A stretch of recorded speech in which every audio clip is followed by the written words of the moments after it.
Hi, this is RGK and I'm reviewing Dusk, more precisely episode 2 which was released recently. So what is Dusk? It's a first-person shooter modeled after Quake, which was released in 1996. Both feature low poly graphics using basic 3D shapes, low-res textures, brutal weapons, from the double-barrel shotgun to the rocket launcher, a very fast running speed, and a bare-bones story that is just there as a theme to guide the sequence of levels.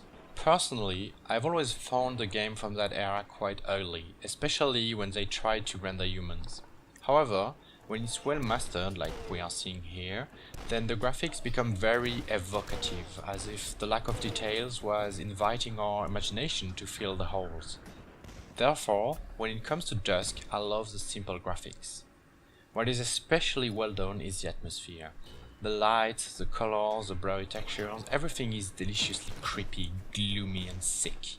The game paints a backwards America in the vein of the Texas Chainsaw Massacre, with an isolated countryside where monsters dwell in caves, with cultists in the vein of the game Blood. And there is a sound. Sometimes a shiver goes down my spine just with the sound design.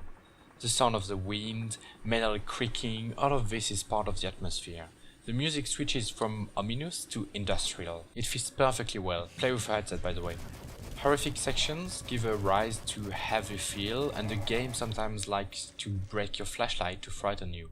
What I absolutely love are the new invisible beasts that made me think that I was playing Amnesia. To see them, you first need to shoot them, which triggers a high-pitched sound and some sort of jump scare as they appear out of nowhere. These encounters are amazing and used to great effect all along episode 2. Another thing Dusk did well is level design. The levels alternate between interior section in the vein of Doom Quake and exterior semi-open levels in the vein of Doom 2 or even Serious Sam. What I appreciate more is the feeling that I'm visiting real places and not just abstract self-contained levels. Also, the layout is well thought of. It's not corridors like many shooters from the years 2000, but also I did not feel lost like in the shooters from the 90s, and there are many secrets. Another thing Dusk did well was that each level manages to feel different from the others, and eventually we encounter levels with an abstract layout, but those specific sections are amazing. Let's talk about the flows of episode 1. It was a bit too easy, and the fights lacked verticality.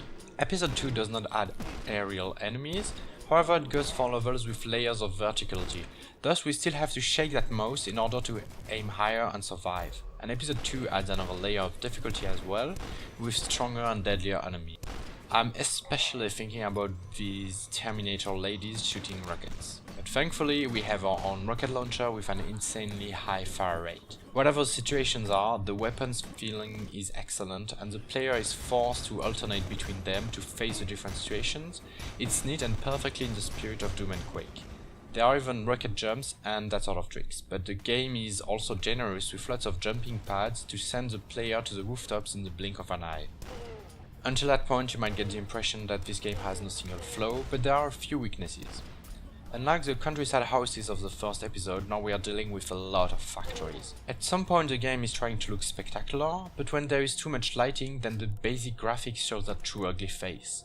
At roughly 2/3 of the game I felt some weariness from always fighting the same enemies with always the same weapons, and then there was a boss with a human face which seemed of bad taste and at odds with the rest. Finally, there are a few sections with climbing power-ups that are not super fun. It does not bring anything interesting to the table, while it might leave behind quite a lot of players. Anyway, all of these false notes are not much when the rest is amazing. Episode 2 delivers on the promises of episode 1, and together they make Dusk one of the best brutal shooters in the vein of Doom and Quake. The improvement here is that progression in the level is very smooth and less frustrating. This game is one of my favorites now, and I'm looking forward to episode 3. I just hope that it will keep things fresh and bring new things to the table. Don't leave just yet, there is still one thing to talk about, the multiplayer mode Dusk World, of course inspired by Quake World. It's in beta, so we have to wait and see how it will end up, but so far it's just basic deathmatch and a few maps. The frame rate can change a little when there are lots of physical objects like grenades. Weapons seem balanced a bit differently than single player, and there are players online, so it's not empty. The feeling is good, it's fast-paced and skill-based, but I must admit that I have never been drawn to this sort of deathmatch, so I'm not the best judge. In any case, I recommend the game if you enjoy horror and brutal shooters. I hope you enjoyed this video, bye bye!